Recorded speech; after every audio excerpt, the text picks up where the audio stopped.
मित्र हो, नमस्कार.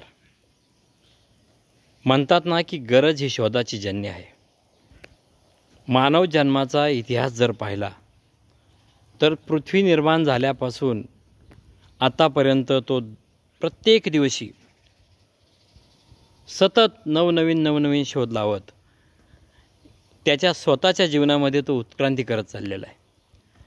आता उत्क्रांतीवाद हा त्याच्याचमध्ये घडतो असंही काही नाही. आपण उत्क्रांतीवादाचा सिद्धांत पाहिलेला आहे.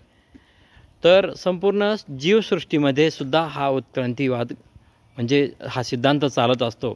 प्रत्येक जीव, प्रत्येक वनस्पती याच्यामध्ये सतत वातावरणाप्रमाणे, प्रांताप्रमाणे बदल घडत चालतो. तसाच मानवामध्ये सुद्धा सतत नवनवीन असे शोध लावण्याचा जो उपक्रम आहे तो सतत चालू असतो.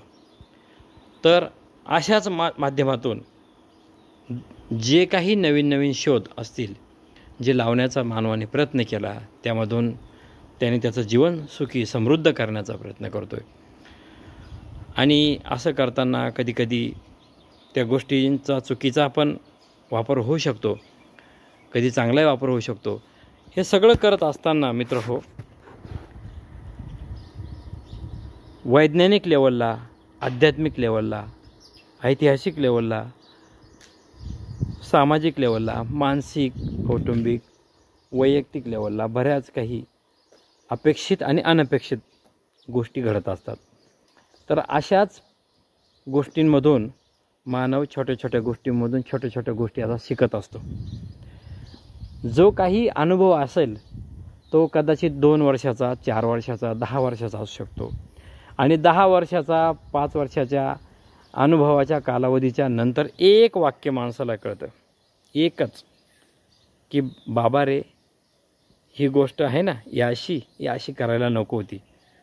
परंतु अनुभव आहे. अनुभव हा सुद्धा एक गुरु आहे. पण त्या गुरुचं एक साईड इफेक्ट म्हणावा किंवा एक चुकीचा पॉईंट म्हणावा, तो म्हणजे असा की अनुभव हा तर शिकवतो पण किंमत मात्र खूप मोठी घेतो. तर एवढी मोठी किंमत द्यायची की नाही द्यायची, पुढच्याच ठेस मागचा शहाणा या उक्तीप्रमाणे आपण छोट्या जगातील व्यक्तींनी, संशोधकांनी, सामान्य माणसांनी घेतलेला जो काही अनुभव आहे त्यातून जे काही शिकलेला शिदोरी आहे, ती शिदोरी आपण आपल्या आयुष्यात घेऊन वापर करून आपण एक प्रकारे मंथुनी नवनीता तैसे घ्या अनंता या प्रकारे नवनीत कसं दह्यातून आपण, नवनीत म्हणजे लोणीत दह्यामधून घुसळून बाहेर काढल्यानंतर संपूर्ण दह्याचा अंश त्या लोण्यामध्ये येतो. तशा प्रकारे आपण इतर समाजातील जनमानसातील सर्व थोर, लहान थोर सर्व व्यक्तींचा अनुभवातून जे काही सार बाहेर येतं त्या सारावर आपण दररोजची थोडी चर्चा करत आपल्याला आपल्या अनुभवात भर पाडत आपण सर्व समृद्ध होऊया.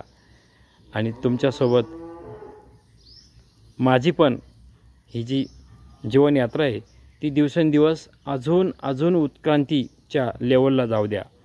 अजून आपण अनुभवी, अजून आपण उच्च लेवलला कसे जाऊ यावरती आपण प्रयत्न करण्यासाठी हा एक छोटासा उपक्रम म्हणून आपल्या शोध नाविन्याच्या या यूट्यूब चॅनलवर आपण या संदर्भात रोज नित्यनेमानं एक 5 ते 10 मिनटाचं आपण वेगवेगळ्या नवनवीन विषयावर डिस्कशन करणार आहोत.